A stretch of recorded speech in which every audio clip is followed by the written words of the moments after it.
صباح الخير مجدداً.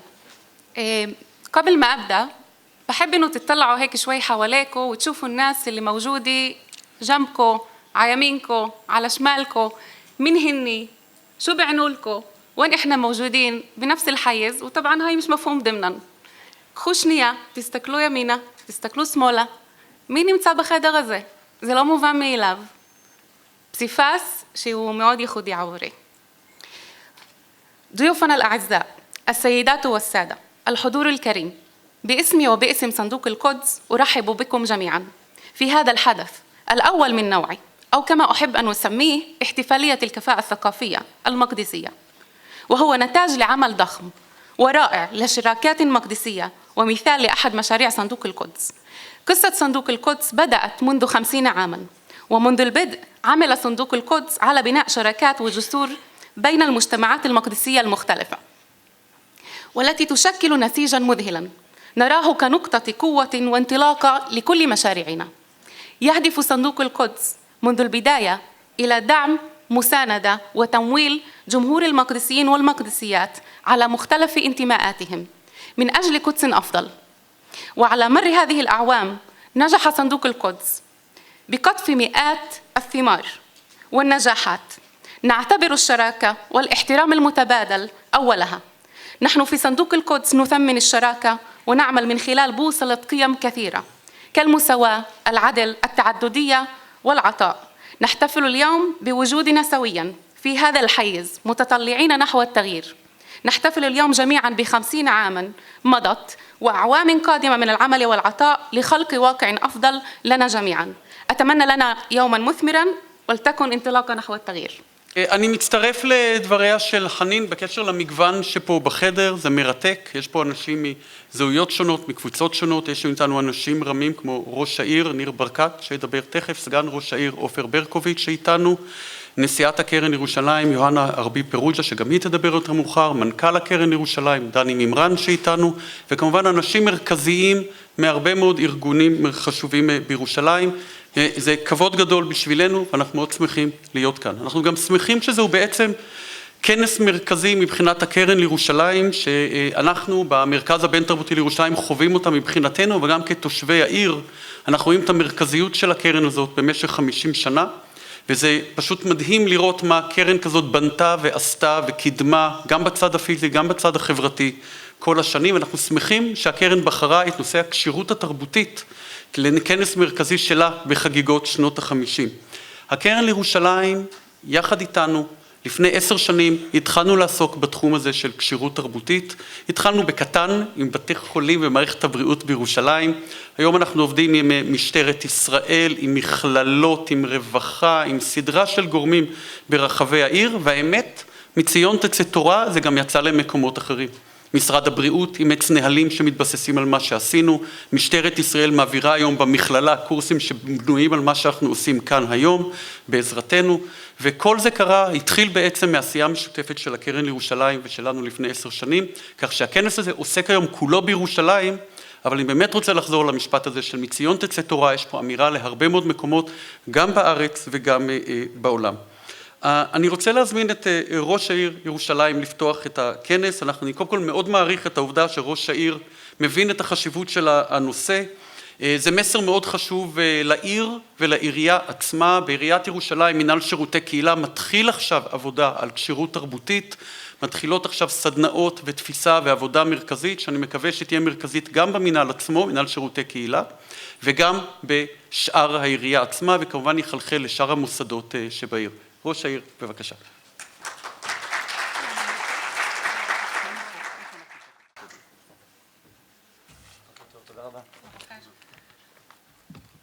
בוקר טוב לכולם, מכובדי סגן ראש העיר עופר ברקוביץ', יוהנה, נשיאת הקרן לירושלים. אני רוצה להודות לך חגי ולכל הצוות של המרכז הבין תרבותי בירושלים על עבודת הנמלים והעבודה החשובה שאתם עושים. יש כאן הרבה מאוד חברות וחברים מעיריית ירושלים, כאמירה ששותפים מרכזיים בתהליך שאנחנו פועלים בו ביחד. אני רוצה לברך את גברת עוזמה שקיר שהגיעה אלינו מטורונטו. Welcome to Jerusalem. It's an honor to host you here. להודות לסינמטק ולכל החברות והחברים שהגיעו לכאן הבוקר. נקודת המוצא לכל הפעילות שאני כראש עיר, ואני מאמין שכולנו צריכים לפעול בירושלים, זה ה-DNA הייחודי של העיר הזו, שלא דומה לשום עיר אחרת בעולם. הוא נזרע לפני 3,000 שנה.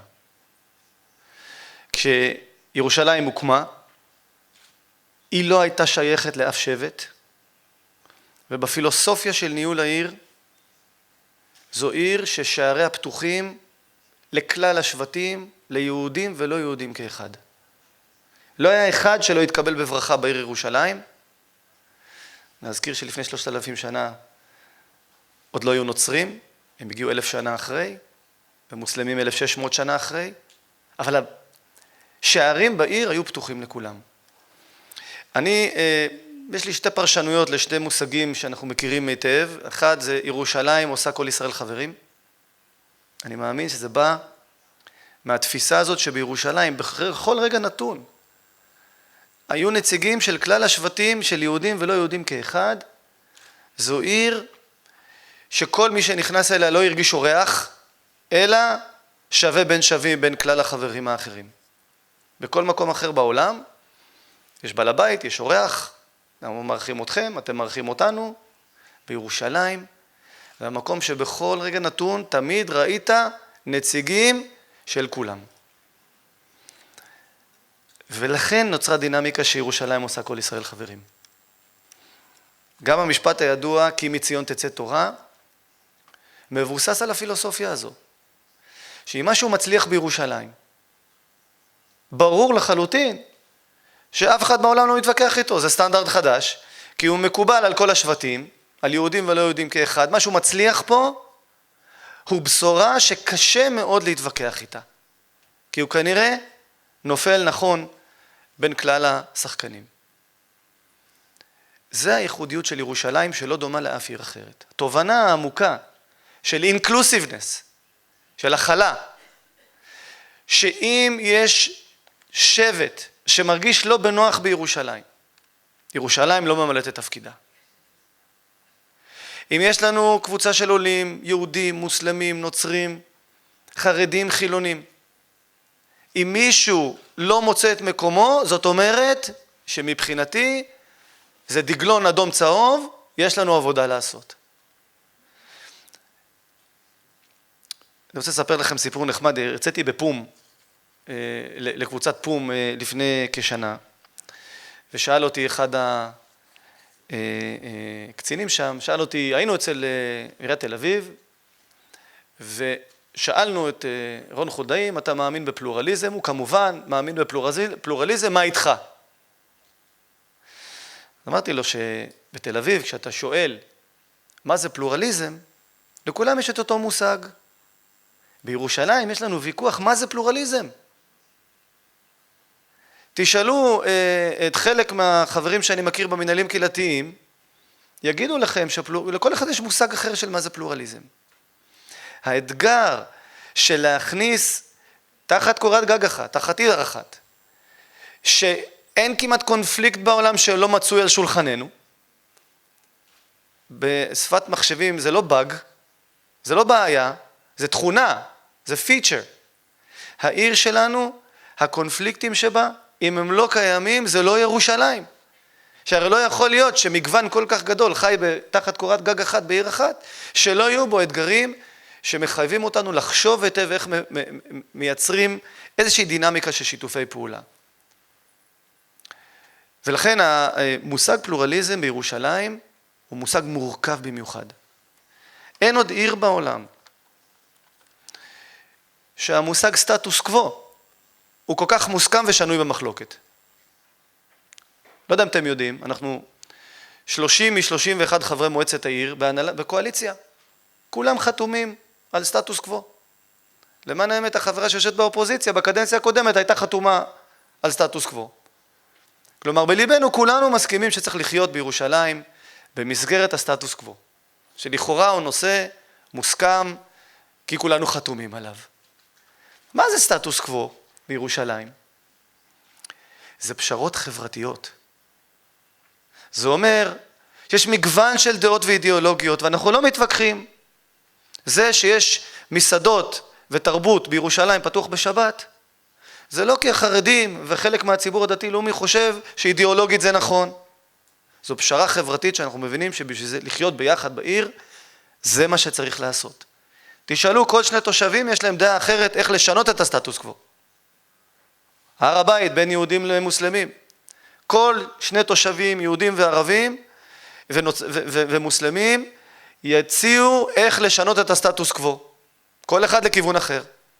אבל בשביל לחיות ביחד בעיר הזו, אנחנו צריכים להבין שיש פה פשרות חברתיות, כשכל אחד יודע שהוא לא מקבל את כל האידיאולוגיה שלו בידו. התפיסה הזאת של חיים משותפים, של אינקלוסיבנס, של להתמודד עם הקונפליקטים, של להבין פלורליזם, של לחיות תחת סטטוס קוו, אלה חיים בעיר המיוחדת שלנו בירושלים. עכשיו, מי שחושב שזה מגביל, טועה ומטעה.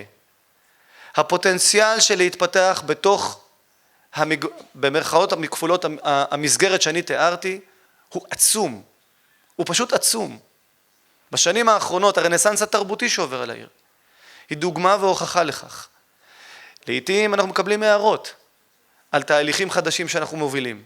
ואני טוען שאפשר לעשות יותר ולהתחשב יותר. ואנחנו רואים איך המגזר החרדי נכנס יותר ויותר לתהליכי תרבות. ואנחנו רואים איך פלורליזם בחינוך, שמבחינתנו הרמת אזורי רישום, ולאפשר לכל הורה לבחור איזה בית ספר שהוא רוצה, איזה תוכן שהוא רוצה.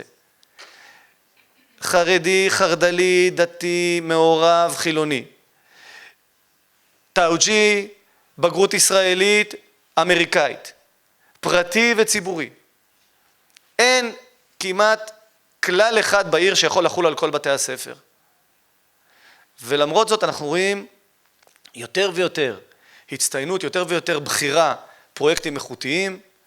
אני יכול לתת לכם דוגמה שבשנים האחרונות צמחנו כ-200 תלמידים שלומדים בגרות ישראלית במזרח העיר, רק מבחירה, לכ-2500 השנה.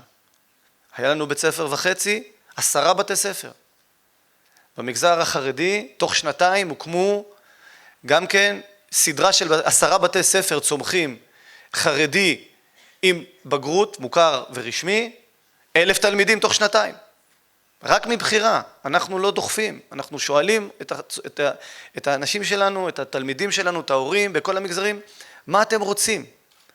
והפלורליזם הזה במערכת החינוך היא דוגמה מצוינת. לצד פלורליזם בתרבות, היא דוגמה נפלאה לאיך העיר שלנו מתפתחת תחת המסגרות שאני תיארתי. של עיר שהיא אינקלוסיב, שהיא עיר שמחברת, מחפשת להאדיר את השונות ותחת התהליכים האלה, ואני יכול אולי לתת עוד 2-3 דוגמאות מאוד חשובות להעשיר את השיח שבו אנחנו נמצאים. וזה המנהלים הקהילתיים. מבנה ארגוני ייחודי לירושלים. יש לנו 29 כאלה בעיר ירושלים. התיחומים של המנהלים הם ככל שניתן הומוגנים, גיאוגרפיים, דמוגרפיים. יש לנו גם כמה שכונות מעורבות. יש שכונות שכמעט אין שכונה שאין בה מיעוט כזה או אחר אל מול רוב כזה או אחר.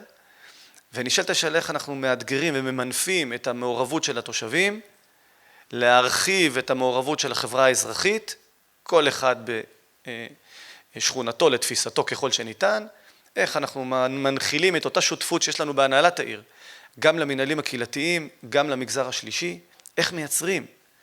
באמצעות שותפות עם הקרן ירושלים, באמצעות שותפות עם המנהלים הקהילתיים, עם המגזר השלישי, עם המגזר האזרחי, יותר private public partnerships, היקפי הפעילות המשולבת שיש לעיריית ירושלים היום עם עמותות, הוא חסר תקדים בהיקפו. יותר ויותר מהפעילות היא עם מאצ'ינגים ברמה כזו או אחרת, בין עם מאצ'ינגים עם קופה משותפת, או לחליפין מאצ'ינגים שכל אחד עושה דבר אחד לצד השני ועושים פעולות יותר משולבות ככה. ואני רואה בתהליכים שהעיר עוברת, תהליכים מאוד מאוד מבורכים.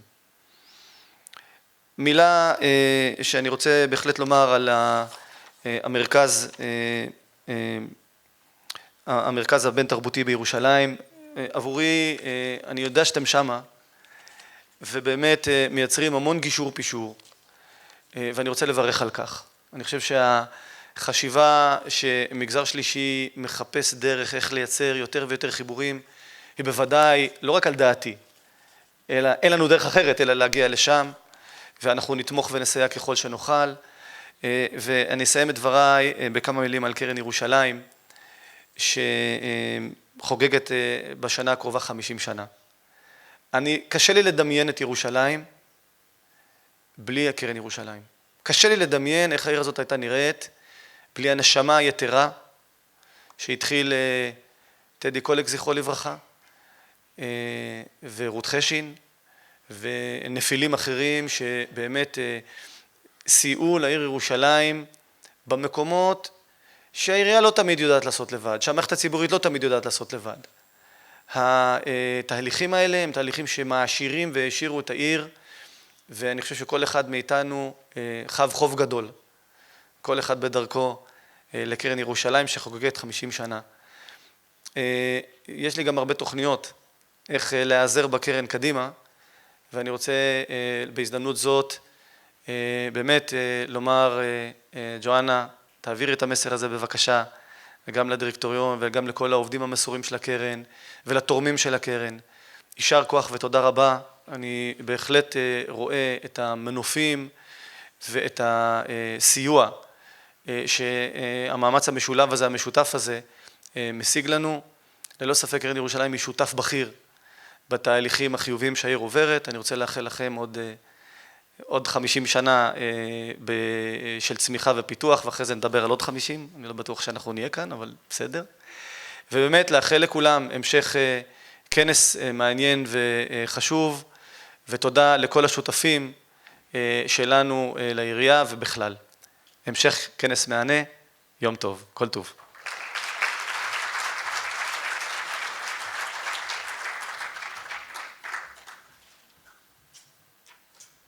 شكراً للسيد نير بركات رئيس بلدية القدس.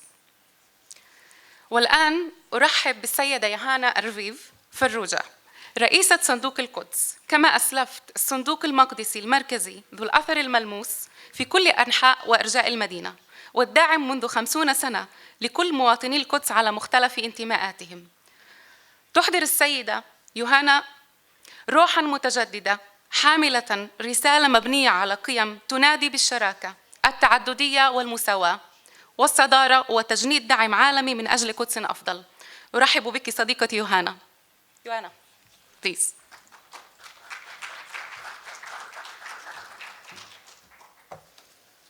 Boker Tov, Sabak al-Khair.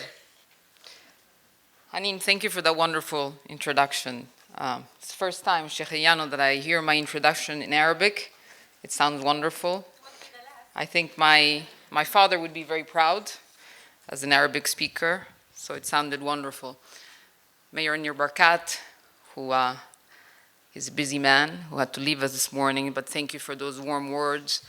It feels great to be here representing the Jerusalem Foundation, and as our dear mayor said this morning, the Jerusalem Foundation is an important component of the city, and I feel very proud to be chairing this organization, and I feel very proud of all of you here this morning. Ofer, Berkovitz, Hanin, Hagai, Adit, and all the professionals of Jerusalem Foundation, thank you for the wonderful work you've done to put this conference together. Noah, who's now in Cannes, representing the wonders of the Israeli films, thank you for hosting us, and welcome to all of you. Here we are, in one city with over 800,000 residents, Jews, Muslims, and Christians, secular, traditional, and ultra-Orthodox. A mosaic of languages, a plurality of perspectives. We call this a multicultural city. But you know what? Multicultural cities can be seen all over the world. In fact, there are other multicultural cities even in this country, in Eretz Israel, in Israel. Haifa, Akko, Lod, for example. But what makes Jerusalem so different from these other cities? What is this city special venue for a discussion on cultural competency? I think it's very simple, and we've heard it already from the mayor this morning, from Chagai, from Hanin. Mitzion tetzet Torah. From this place, from a city whose very name means peace, we set there, we are the example for our fellow citizens and for the rest of the world and for humanity, I would say. During times of relative calm, it is easy to practice what we all preach, to adhere to the principles of mutual respect and understanding. These values can be sorely tested, I think, and we would all believe that so, especially in Jerusalem, a city that unfortunately is also well known for its conflict. But we in Jerusalem, and as the new Jerusalemites, we are special and unique. We can proudly say that the values of tolerance, of respecting one another's beliefs, traditions, and custom remain on the public agenda in Jerusalem today and in fact every day. Your commitment to these values, your desire to make Jerusalem the best it can be, is evident by the sheer number of people that are sitting in this room today. You are not here just for an in-depth policy discussion on cultural competency. You are here to focus on the practice, applications of cultural competency in Jerusalem, the capital of Israel, in the public sphere, in healthcare, in conflict management, in education, in culture, and in educating and creating a city-wide environment that celebrates this wonderful Jerusalem mosaic. In a city that is blessed with such a wide spectrum of cultures, mores, and beliefs, it is up to us to develop tools that create opportunities of shared living and coexistence. And we, and proudly so, at the Jerusalem Foundation, together with our partners, some of which are represented today, and trailblazer in making this happen, promoting multiculturalism in one of the world's most complex capitals. Now, where in the world would you see a mayor like Nir Barkat speak about inclusiveness, openness, multiculturalism, like we've heard from our Mayor Barkat this morning? Thank you to the Jerusalem Intercultural Center, to its staff, not only for being at the forefront of these important issues and the anchor of this conference, but for being a strategic partner on so many issues that are crucial to the development of Jerusalem and to development of Israel, this country in general. And my heartfelt appreciation goes to you, Utzma. Welcome. Our keynote speaker, who will be addressing us shortly, she's flown over from Toronto to offer her insights as the Director of Office of Equity, Diversity, and Human Rights. Mrs. Shakir has dedicated her life on the values of equality, coexistence, and human rights. And we will no doubt learn so much from you, Utzma, from your experience. And I think that this partnership between Toronto, Canada, and you and Yerushalayim will for the future, for new ventures. And I hope that, and I wish that. I hope this is only the beginning of a fruitful collaboration, Utzma, and our partnership between you and Jerusalem. So toda rabah, shukrun, thank you. And I wish you all a successful conference.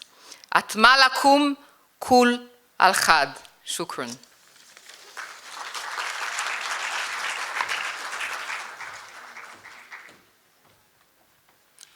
Thank you, Johanna, for your wise and smart and warm words. It was really very important to hear. And again, we are celebrating 50 years to the Jerusalem Foundation, so happy birthday to Jerusalem Foundation.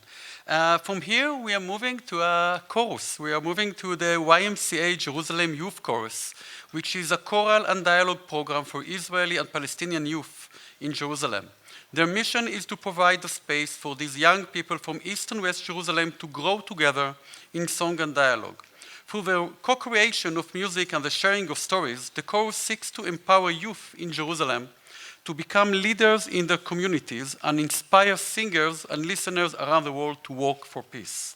They perform often in Jerusalem and around the world and are honored to be part of bringing about the Jerusalem we would like to see. I'd like to introduce Mika Hendler, the founder and the director of the YMCA Jerusalem Youth Chorus. He will introduce the chorus itself.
Dear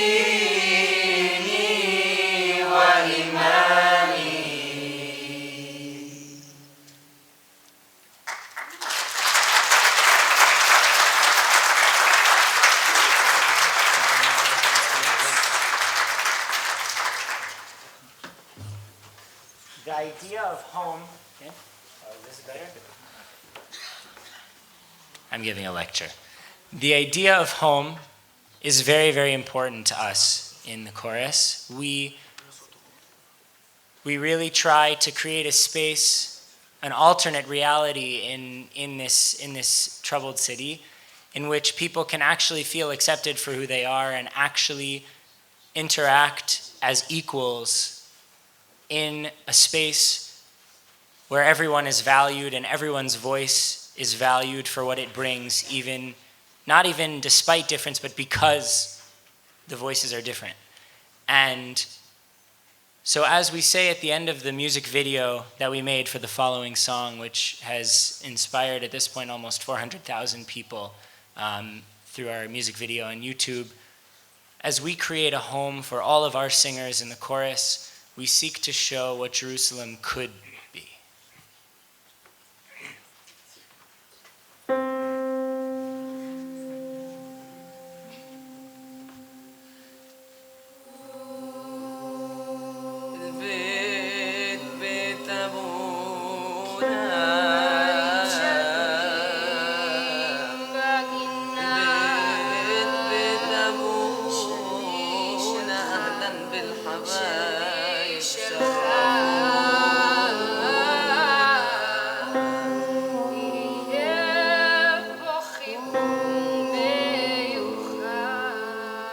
Hold on to me as we go, as we roll down this unfamiliar road. Although this way is streaming us along, just know you're not alone, 'cause I'm gonna make this place your home.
بعرف شو معاكم انتو، انا كثير انفعلت من ابن عربي على الاقل.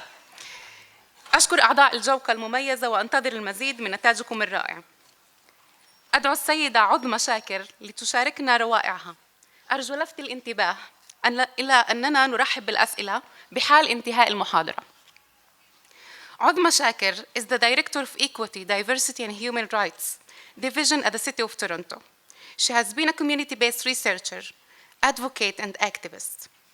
عظمى holds many degrees and diplomas in English literature, international relations, law and diplomacy, and an honorary diploma from the School of Social Community Service and the School of Deaf and Blind Studies of George Brown College. She was an Atkinson Economic Justice Fellow and an adjunct professor at the Department of Geography and Program in Planning, University of Toronto. Her work in Toronto focuses in embedding equity in all corporate programs, policies, and services in the city, developing equity resources, advising on cases, equity, diversity, and the human rights to the mayor office, city council, and all of the city divisions, as well as to the residents of Toronto. Udma has received many awards of her activism, among them the J.S. Wordsworth Award of the Outstanding Asian Canadian Award. Udma, we are very happy to have you. I feel very, emotional about it. And I hope that all of us will get something. It's kind of a gift for me, at least. The floor is yours, and I'm really happy, honored to have you, all of us.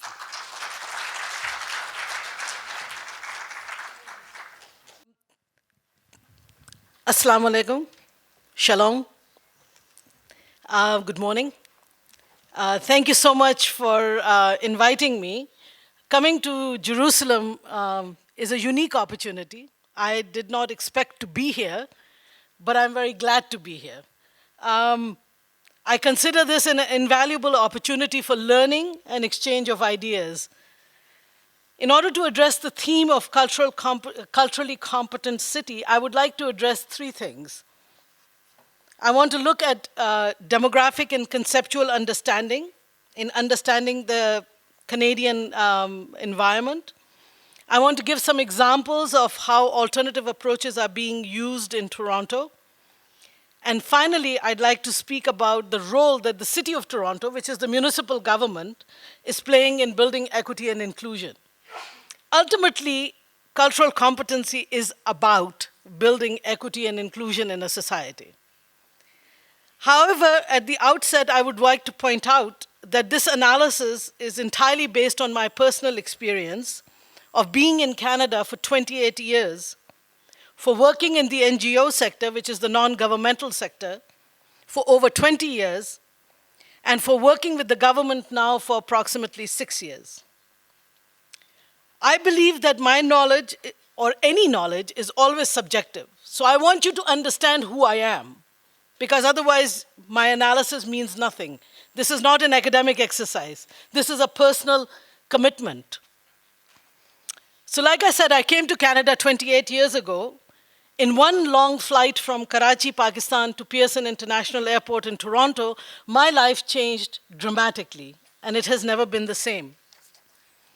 One day I was living comfortably as a privileged young woman in Karachi, dreaming of taking over the world. Everyone in Pakistan wants to take over the world. So, needless to say, I wanted to do it too. Next thing I know, I was living in Scarborough, trying to fit into my spouse's life with a small baby who found me just as scary as I found my life. My son, when he was little, every time I touched him, he would start crying because he knew this woman doesn't know anything about raising children. He's 27 years old. He still cries when he sees me, but that's for a different reason. I'll tell you that story another time. And now I even have a daughter, as if one was not enough.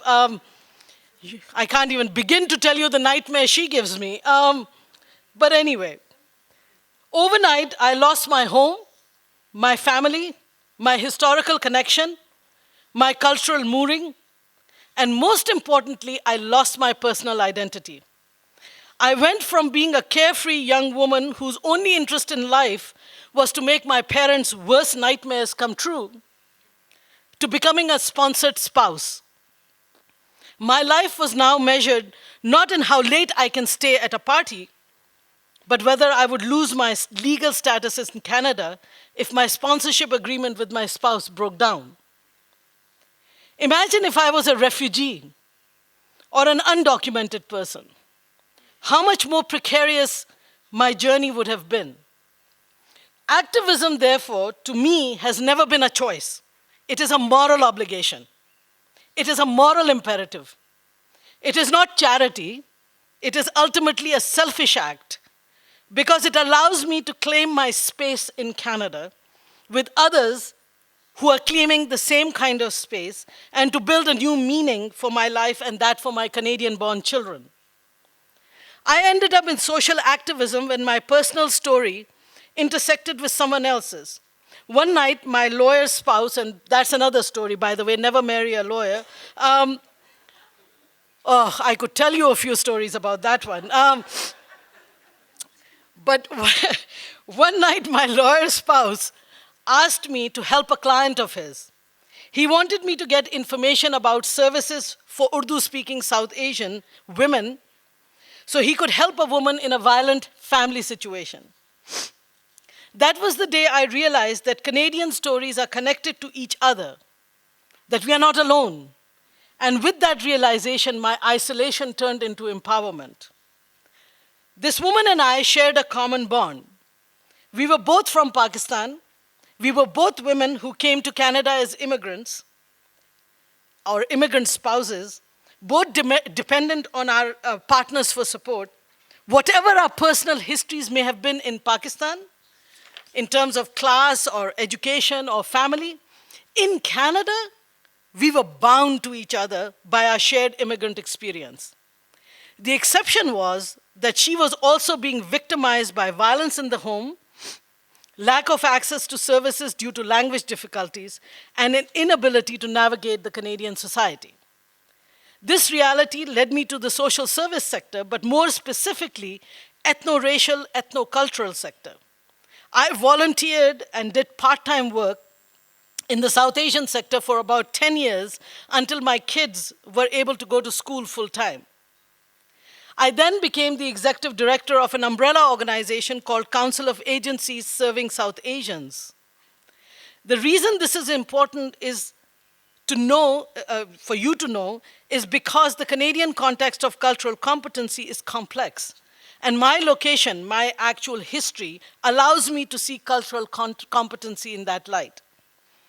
Once I embarked on the road to social activism, I found many more intersecting Canadian narratives that have given me a new sense of identity, community, home, history, and cultural reality, all the things that I thought I had lost. I also understand now that my personal story is part of globalization and the role cities play in it. And because of that, now I know, for example, that women in Canada, no matter how different from each other, share a common cause. That as an immigrant, I'm tied intimately by experience to strangers from Africa, Latin America, Asia, Middle East, Europe, who now call Toronto a home. That my Canadian-born children have actually changed my sense of personal story and history and identity from being a Pakistani in Canada to becoming a Canadian of Pakistani origin. But most importantly, in that process of becoming, I have no choice but to fight for an equitable and just society because Canada is a shared experiment worth fighting for. And because my rights are tied inextricably to someone else's struggles. I cannot fight for my rights if I don't align myself with other people's struggles. You cannot create equity for yourself and not anybody else. It doesn't work. The emergence of cities as global entities is important to understanding the Toronto story. Cities have always played a crucial role in defining various civilizations and historical trajectories of human experience, learning, cultural production. Rome, Andalusia, London, Paris, Jerusalem, New York, Baghdad, Damascus, just to name a few. But today, cities are increasingly becoming the crucible where global forces collide and competing interests and rights play out in the same space. This is where cultural pluralism, competing values, divergent aesthetics, and contested political claims are enacted, experienced, and negotiated. Factors that define global cities are diverse and often manifest themselves as competing claims over political spaces, different identities, claims to citizenship rights, claims to cultural and linguistic rights, and struggle to define and appropriate spaces crucial to claiming those rights. Access to services, in my estimation, is a part of that contest for equity and ultimately justice. In this discourse of contestation for rights, cultural competency can be viewed in two ways. It can either be seen as paternalistic and prescriptive, that is something you do for others who have either limited or unequal power to claim their rights, or it can be transformative and critical. That is, you consciously produce spaces that address those power differentials in a meaningful manner and eventually lead to an equitable and just society. In other words, either cultural competency can mean being nice to people while maintaining the status quo of inequality, or it can mean empowering marginalized people to take control over their own destiny and to change the conditions in society to produce equitable and just outcomes. However, this transformative approach requires an honest recognition of who's marginalized and why, and then consciously co-creating the conditions for inclusion. In this sense, Toronto has its challenges, just like Jerusalem, but provides some useful lessons. Global cities where these claims and counterclaims are being articulated and negotiated sometimes use public policy and institutional arrangements to address these claims, but sometimes those claims are, those who are marginalized occupy and create their own spaces, thus challenging the existing power relations. In my opinion, both of these methods, whether it's public policy or people taking over spaces themselves, are legitimate in any democratic society. There is a distinction being made in Canada between cultural claims and cultural competency. While cultural claims have historical, legal, or citizenship roots, cultural competency is either a rationale for that claim or a preferred method of service delivery. To appreciate this observation, one needs to understand the Canadian context. There are, in fact, 3 cultural narratives of diversity in Canada that are compelling and crucial to understanding who's making these cultural claims and why, because they are tied to different historical experiences. Firstly, and most importantly, I think, there is the indigenous, or what are called aboriginal peoples, claim of being culturally and linguistically diverse nations and being the original peoples of the land. They are broadly divided into First Nation, Métis, and Inuit, but within First Nations, there are multiple nations, Mohawk, Cree, Ojibwe, etc., etc. Their claim to the land is an important narrative in the social justice movement, in public policy, and in service delivery in Canada generally, and Toronto specifically. There are approximately 70,000 Indigenous peoples in Toronto. They have a unique relationship as sovereign nations and peoples with the state of Canada, a fact that was recognized in 2010 in something called the Statement of Commitment to the Aboriginal Communities by the City Council, which is the government, municipal government. This statement, in fact, acknowledges the right to self-determination by Indigenous peoples. Indigenous cultural narratives are those of a colonized people.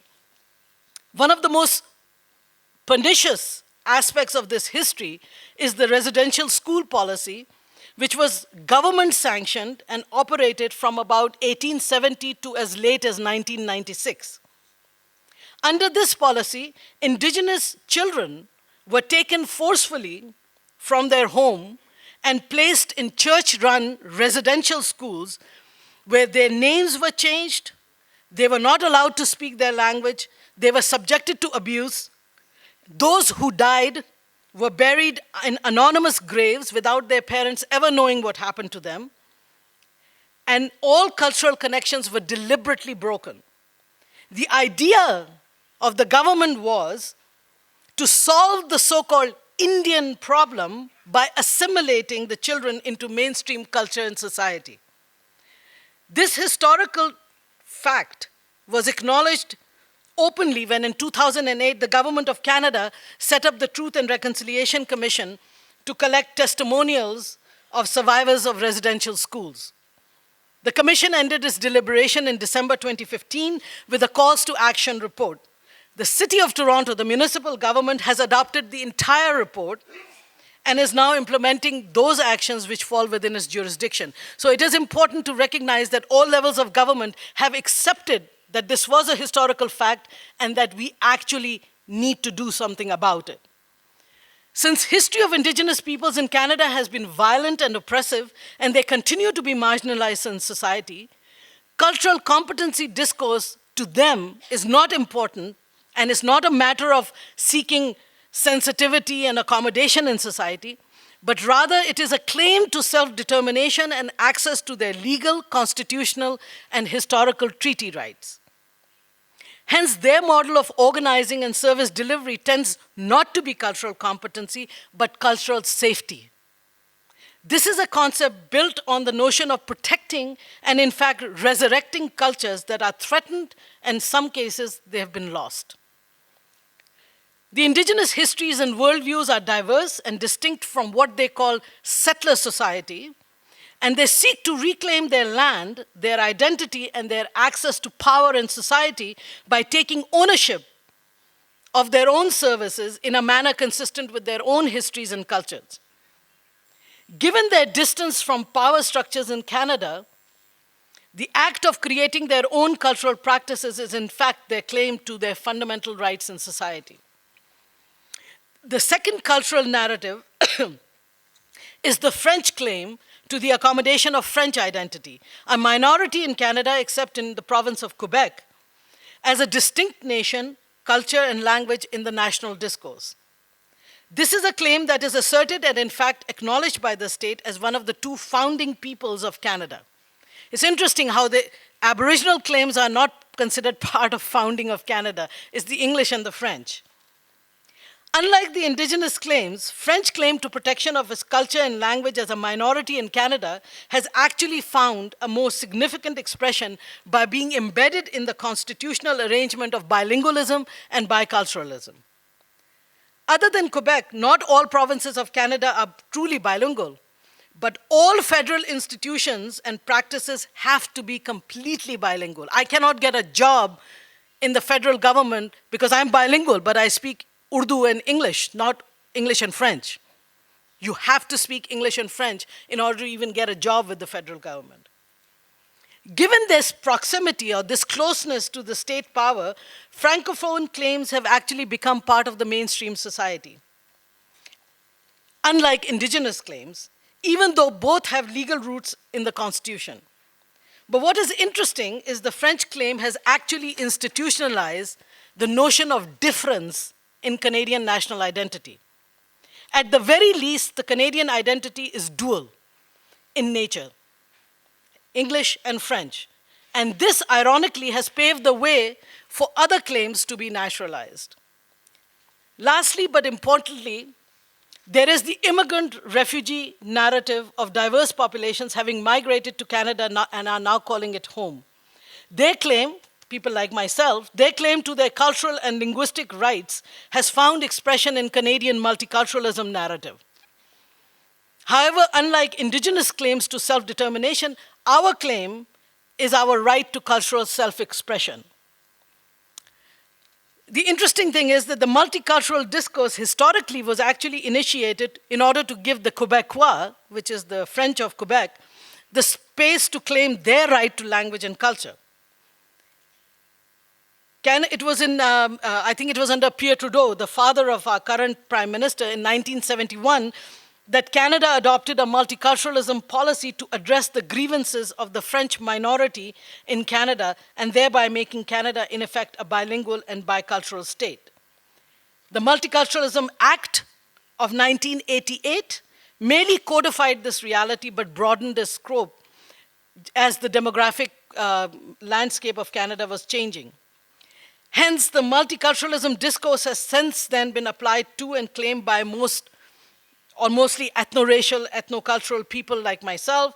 These people have migrated to Canada throughout its history, but in large numbers in the 1980s, they came from across the globe, especially Africa, Asia, Middle East, and Latin America. So when immigrants and refugee population in Canada lays its claim to citizenship, it does so both to seek accommodation of its needs in mainstream and public institutions of Canada, but more importantly, as a claim to self-expression through the creation of culturally specific services. This has led to the establishment of a vibrant ethno-racial, ethno-cultural sector in Toronto. The very raison d'etre for this sector is that their governance and service delivery is shaped by and for a specific cultural community, and that in fact defines their claim to cultural competency. For example, like I said, I worked for over 20 years in the South Asian specific sector. Actually, the funny thing is, I didn't know I was a South Asian till I arrived at Pearson Airport. I actually thought I was a Pakistani. And I don't know if you know the history of South Asia, we actually don't like each other in South Asia. Like Indians don't like Pakistanis, Pakistanis don't like Bangladeshis, Bangladeshis don't like anybody. Like, you know, so I come to Canada and suddenly I'm South Asian, which is a very interesting dynamic because I didn't know I actually liked each other. We like each other, but hey, that's what life is all about, right? So to understand the context for these competing claims in Toronto, it is important to appreciate the demographic profile of the city. And I hope to God that I am doing something right, probably not. This is an interesting, how do I go forward? Press this. If Toronto was a village of 100 people, it would look something like this. I just want you to see the diversity. Will it move by itself or should I move it? Okay. In terms of citizenship, status, and language, 48 would be born in Canada, 50 born outside of Canada from over 200 different countries, 2 would be refugees or temporary residents, 47 have a mother tongue other than English or French. Racial identity and ethnicity, 53 would be white, 12 would be South Asian, 9 would be other Asian, 8 would be black, 11 would be Chinese, 1 would be an Arab, and 1 would be Aboriginal. In terms of faith and religion, 60 would be Christian, 19 would be non-religious, 7 would be Muslim, 5 would be Hindu, 4 would be Jewish, 3 would be Buddhist, 1 would be Sikh, and 1 would have another faith. Believe me, there are other faiths. I know, I wondered too. 13 would be between the ages of 15 and 24. 57 would be between the ages of 25 and 64. We talk about the gray tsunami because the population of Canada is aging. In terms of sexuality and gender identity, 10 to 15 may be lesbian, queer, transsexual, transgender, gay, questioning, or bisexual. And this is because people don't self-declare, so, you know, one is not sure, but 10 to 15. And I must tell you that since 2012, Canadian Human Rights, the Ontario Human Rights Code has acknowledged gender identity and gender expression as protected grounds. 17 people would be aged 15 and over and would have some form of disability. 39 of those 25 years or older have a university degree, certificate, or diploma. 18 of those 25 years or older have not graduated from high school. 52 would be female. At least we are ahead. Good, eh? We live longer. But our income is less. Typical. Yeah, you can never win. 50 are employed, 4 are unemployed. Then medium household income between lone female parent and lone male parent, of course, as you can see, is approximately $10,000 less. And 25 are low income. Income inequality in Canada is growing at a very alarming rate, and we need to pay attention to it. And not only is it growing, it's people who are racialized who are actually becoming more poor. At least one person would have an emergency shelter, would use an emergency shelter, and about 2 people would use a food bank.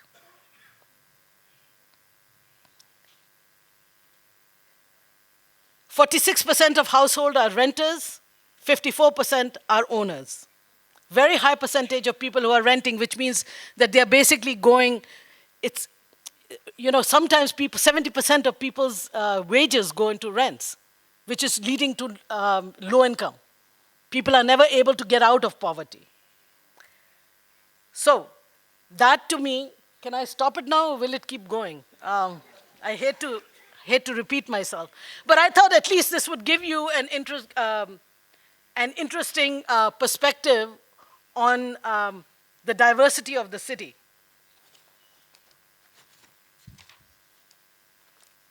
Canadian landscape, therefore, is made up of what I would describe, like I said, claims that are cultural and institutional arrangements that are tied intimately to claims over rights of self-determination and citizenship. The areas of contest cover a wide range of sectors, from health to social services, settlement services for immigrants and refugees, including language instruction for newcomers, welfare, social housing, childcare, youth services, legal services, violence against women services, advocacy and social justice, research and policy, employment, recreational services, social planning, cultural activities, and educational services. So all the entire spectrum of services. Ultimately, these claims are a means to an end. They are seen by Indigenous, French, and ethno-racial communities as a way to achieve equity and inclusion in society. When it comes to notions of cultural sensitivity or appropriateness or competency, these terms are used more to describe the type of service being delivered rather than the end of the service. Interestingly, just like Jerusalem, it is the health sector that has taken the lead in Canada generally, and Toronto specifically in this field. Partly, I think, is because of the demographic shift, and partly because the healthcare sector has been influenced by the emerging discourse of social determinants of health. Research in social determinants of health has provided very strong and compelling evidence that social and economic barriers such as poverty, social exclusion, job insecurity, inadequate housing, food insecurity, level of education, immigrant refugee status, and systemic racism are equally or more important to a person's health than medical care. So the health sector has responded to this reality by actively investing in and adopting a cultural competency approach, but one that is based in organizational change theory. Health organizations are doing 2 things. One, they're changing the nature of the organization itself to meet its pluralist demands by either diversifying the staff, also diversifying the governance, and also diversifying services. But secondly, and more importantly, they're investing in social justice interventions under the terminology of health equity. To give you my personal experience, for the past 1 year, I've been a member of a health equity committee. It is an arm's-length body established by the Provincial Ministry of Health to provide advice to the healthcare system in Ontario. We just finalized our report to the ministry on how to embed health equity in the entire delivery of healthcare services in Ontario. We define health equity as, and I quote, allowing people to reach their full health potential and receive high-quality care that is fair and appropriate to them and their needs, no matter where they live, what they have, and who they are. We worked on the premise that certain life experiences have a profound impact on our ability to stay healthy and access the healthcare system. They include poverty, discrimination, level of literacy, cultural and linguistic barriers, homelessness, job insecurity, uncertain status, immigrant, refugee, undocumented, indigenous, risk of criminalization, etc. For example, this is again a personal example. My nephew, who's a doctor, has established his clinic in what is called a priority neighborhood, which is low-income neighborhood, in Toronto, and is part of a group of young doctors who are moving their focus away from primary care to social care. Their clinic focuses on community health model, where they engage the community on working on its own health outcomes, thus paying attention to the community's cultural and religious beliefs, notions of healing, etc. But what is even more important is that they themselves, as professionals, are taking responsibility for improving the social conditions of their clients in order to improve their overall health outcomes. What they're saying is, if we don't do that, people walk in the door, we cure their illness, they walk out, and live in the same conditions that created the illness in the first place. So it's not good enough for us to say, well, I'm a doctor, I'm only going to take care of your health. Health is more than just absence of disease. So for example, in their clinic, they are running financial literacy classes, they do job search training and work with employers to get employment for their clients. They liaise with municipal government and particularly institutions like the police to deal with issues of racial profiling, criminalization, other things that impact negatively, particularly young racialized men. Increasingly, therefore, it is becoming quite clear that social justice interventions are critical since rights and claims to citizenship are inextricably tied up with realities of access to services. Hence, in Toronto, the municipal government, whose mandate is to serve all its residents in an equitable manner, and the community-based sector, whether indigenous or ethno-racial or mainstream, whose mandate is to serve their communities, have developed a symbiotic relationship. They rely on each other to ensure that the rights of all citizens are protected without any exception. City of Toronto, in fact, has a twofold relationship with the community-based sector. It funds community-based agencies to deliver those services that the government cannot deliver, but it also relies on the service sector to empower communities and build civic resiliency of its clients in a manner that creates the conditions for a robust civil society where democratic practices can flourish. It's not just the responsibility of the government to create democracy, it's also the responsibility of the government to fund its community-based organizations who actually build the civic resiliency. In Toronto, the three cultural competency narratives mentioned above fall vaguely into three approaches. There is the indigenous approach, the ethno-racial cultural approach, and the mainstream approach. Given the cultural destruction and loss of identity, when indigenous communities organize and deliver services, they demand, like I said, self-determination, which means services by and for indigenous peoples. It is their claim to constitutional legal rights. Hence, all City of Toronto divisions, for example, all my colleagues at the municipal government, when they work with the indigenous communities, they make sure that we do not impose our processes on the community. Our approach has been to provide the resources and the conditions for the communities to self-organize and be independent in delivering services, be it housing or childcare or child welfare or health or employment. Even the criminal justice system in Ontario recognizes the need for an Aboriginal justice strategy and approach. Apart from respecting the unique position that Indigenous populations have within the Canadian context, it is clear that Indigenous worldview that underpins all issues of justice and governance, including service delivery, is often completely different from the mainstream society. For example, Indigenous tradition of model of service delivery in fact questions the Western paradigm, which they see as being based on individual psychology, contrary to Indigenous notions of health, which is based on a paradigm that believes in balance between four aspects of a person's nature: mental, physical, spiritual, and emotional. Indigenous approach to health and justice are about collective orientation, not individual.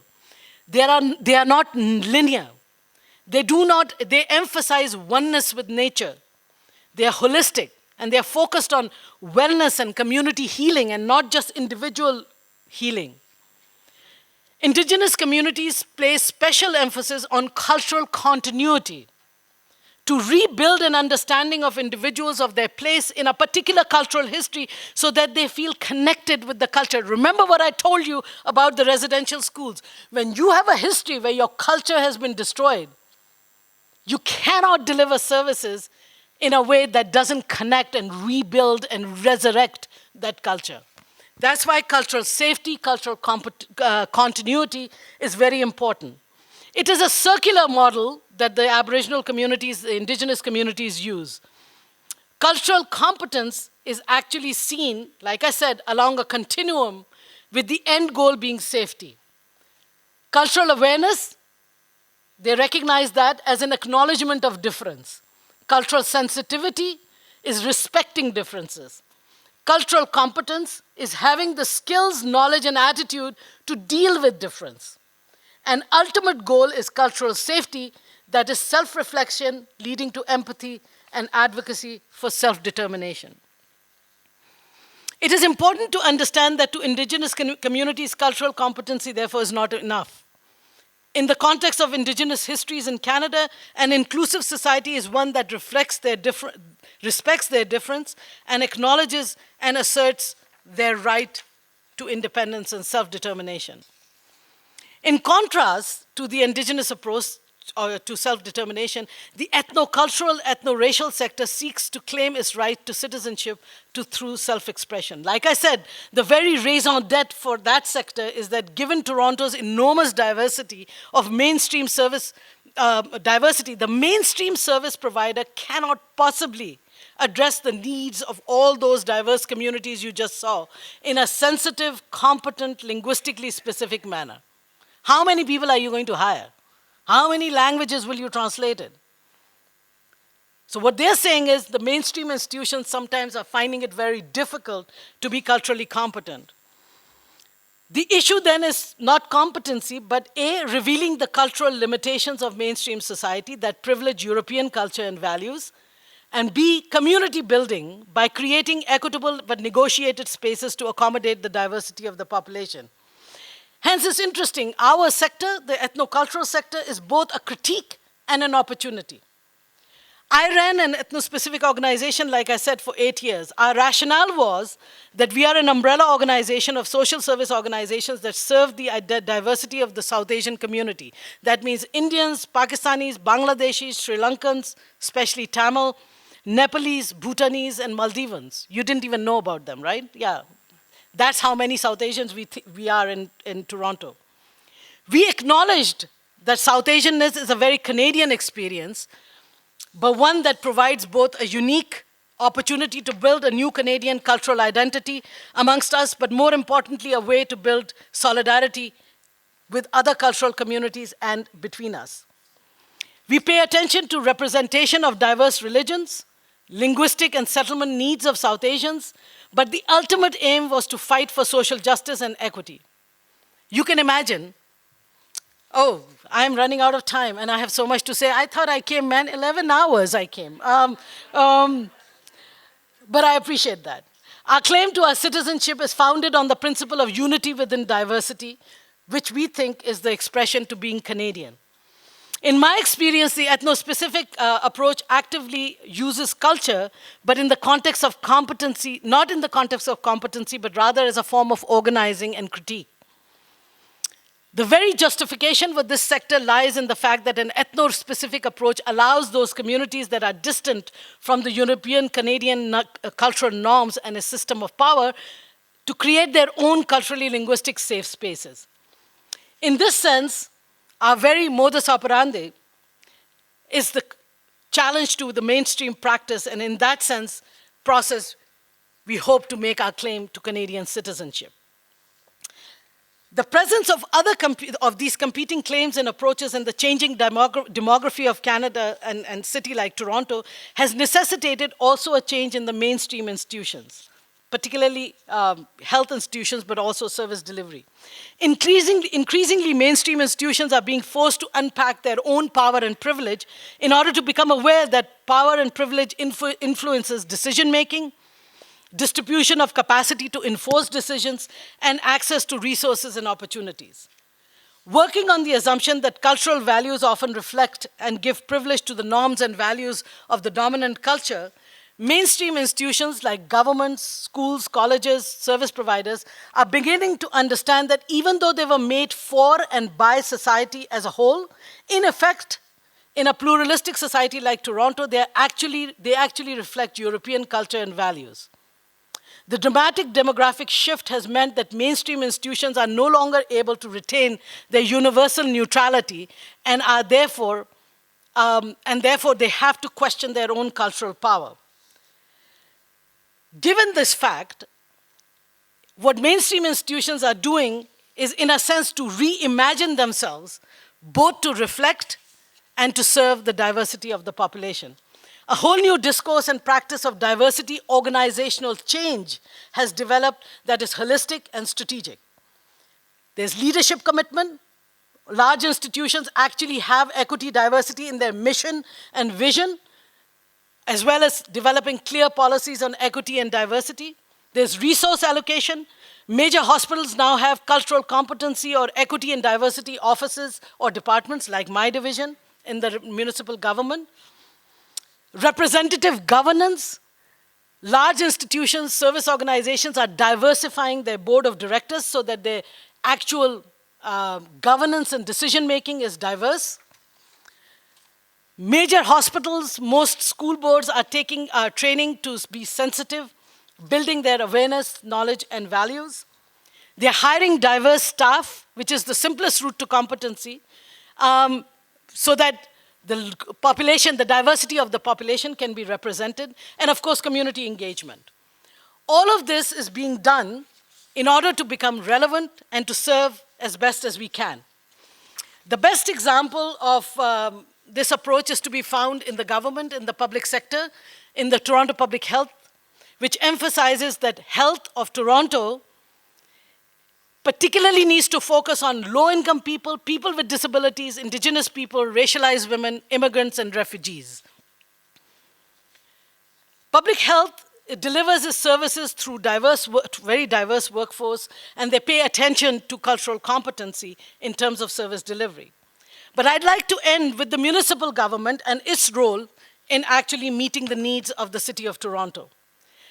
Our government has made an official commitment to equity and diversity. Our motto is diversity, our strength.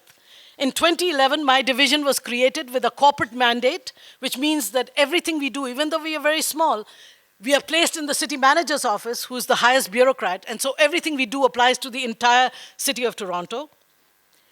And we focus on one thing which is important, and I'm wondering if I can actually show you. Can I just show that one slide?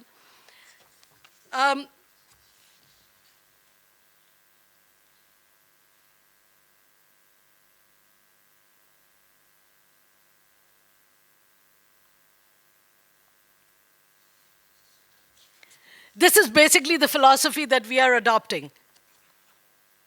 We are here in the second box. The first one is you treat everyone equally. The problem is then you don't care if some people are not getting equitable outcomes. The second one is where we are at.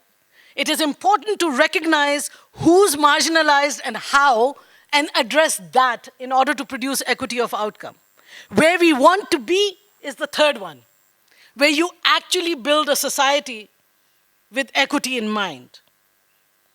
So I just thought this is a very interesting way of showing it, but just to give you a couple of examples, just bear with me. I know. I mean, Jews and Muslims are the same. They can't stop talking.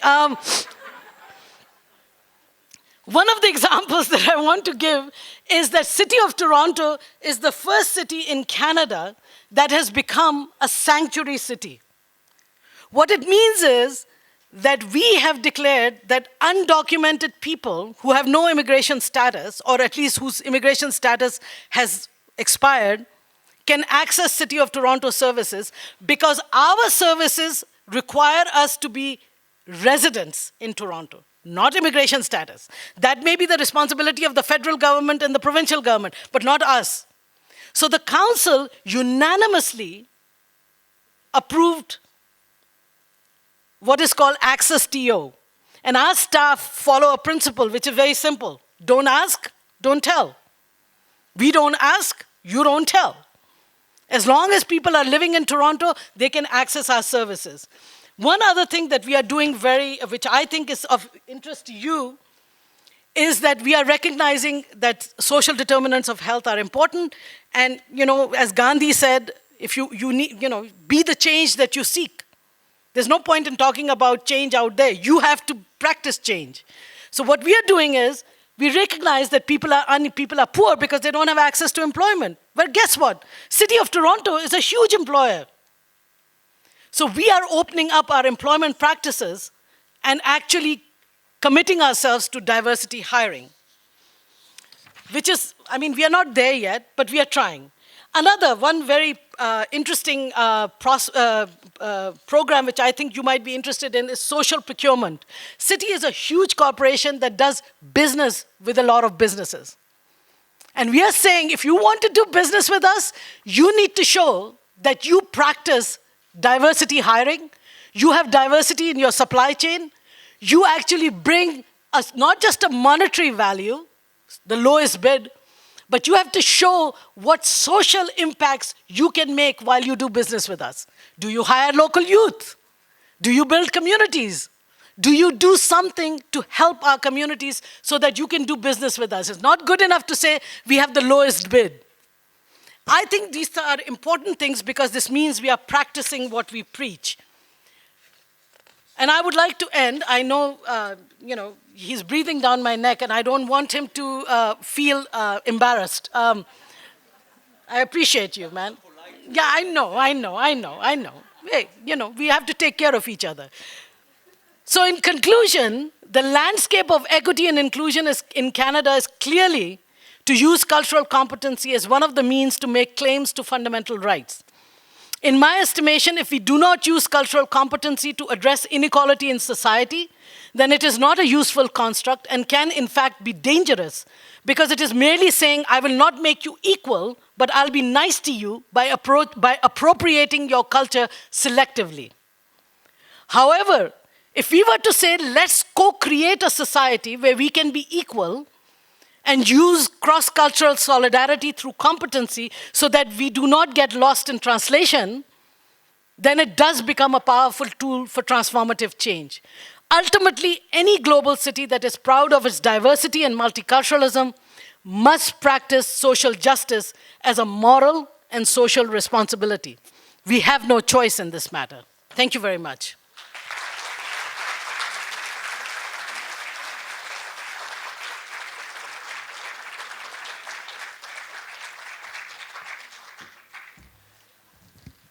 Utsman, not only this has been very, very interesting, it's been amusing and enriching, and I think we really, from Jerusalem, have a lot to learn from you.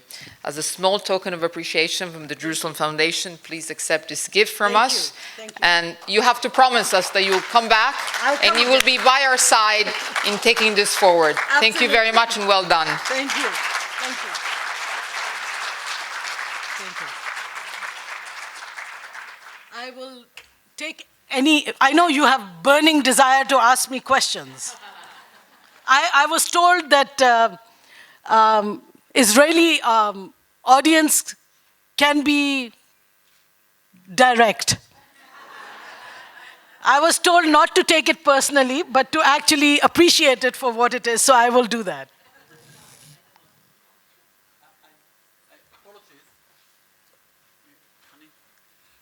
I'm not sure we have time for questions, unfortunately. We're going to do it later. Okay? Not even one question? Yep. I will say something and we'll talk about it later. Uzma, first of all, shukran jazilan al muhadara. Okay, thank you very much for the lecture. It was עכשיו אני צריכה להגיד תודה רבה? No, you don't have to. Mushroom. I want to thank you very much. It was very inspirational. In fact, I'm looking on this, and I would be very happy if we will have it in every office, in wherever we work, because I think it summarizes very well the approach that we are talking about. You know, I've seen the second parts before. Now we are using it in some of our demonstration. I didn't see the real thing, the real thing. You know, the reinventing society. Yes. To adapt it, and I think that it's really very, very important. I want to say that originally I thought that no, Jerusalem is a much harder case than Toronto. After listening to what you are doing and the challenges over there, I think there are things that are very similar more than we thought. Especially when we talk about political philosophy of liberalism, and Toronto is a liberal city, many times people compare what we call thick multiculturalism and thin multiculturalism. The Quebec is an easy case, you know, they want to be francophones, but they are liberals. Yeah. The Inuit, the Aboriginal, the Indigenous, the indigenous are totally different than this. And one of the challenges that we have here, in fact, the mayor was talking about it today, is the fact that it's much easier to be pluralistic in Tel Aviv, where everyone thinks the same, than in Jerusalem, when even there isn't understanding of what is pluralism. So when you have people that think so different from each other, the challenge is also in Toronto and also here. We have a lot of political issues to solve, but that's a part of the process. I wish those who here work at the government, municipality is a part of the government, you have a challenge. You know, I heard this idea about every government official should be bilingual. You know, I'm going to work for the easiest part. I don't mind if it's French and Hebrew, Arabic and Dutch. But everyone who works of the municipality must speak fluently 2 languages. Okay? Can we work for that? Okay? Ouch. Some people here are not happy about this idea. We'll work about it later. Thank you very much. Thank you so much. Thank you. Thank you. Thank you. I will take this. Okay. Thank you.